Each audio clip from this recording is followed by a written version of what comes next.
मी आहे ना आता काय करणार आहे, रोज कंटिन्यू दुपारी म्हणा का जसाही वेळ भेटेल ना तुझ्या तशी लाईव्हला कंटिन्यू जात राहते.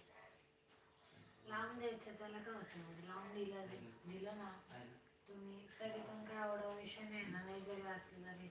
तेच करते कारण आहे ना सध्या मागं या थोडासा कामाचा राडा आहे. तर काम आवरलं ना माझंही घराचं थोडंसं, मी ना कंटिन्यू मशीनवर बसले तरी लावून द्यायचं ना आपलं आपलं काम कसं तर तेच धडाका जातं. स्वयंपाकाला लागले तरी पण चालू करून द्यायचंय. तेच करायचं, कारण की काय होऊन जातं आहे तिला, तुम्ही जेवढं लाईव्ह म्हणजे आता लाईव्हला आता समजा 1 तास गेला ना, आता दुपारी तुम्ही 1 तास गेले तरी पण काय होतं त्याला.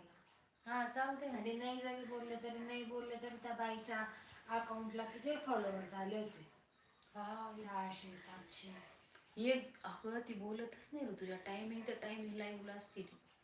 फक्त स्वयंपाक करते बिचारी, कामाशी काम एक शुद्ध ते लाईव्हला वाचणं बिसणं काहीच नाही. तेच ना. फक्त चालू करून द्यायची ना आपलं आपलं काम करायचं.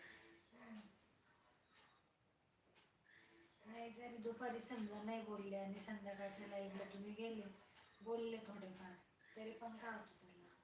मग असं कधी जाईन दिवसभर आहे ना लाईव्हला गेलं न बोललं तरी चालतं, संध्याकाळी या टायमिंगला जर गेलं तेव्हा थोडंफार बोला जायचं यूट्यूब फॅमिलीसोबत. तोपर्यंत काही म्हणजे असं काम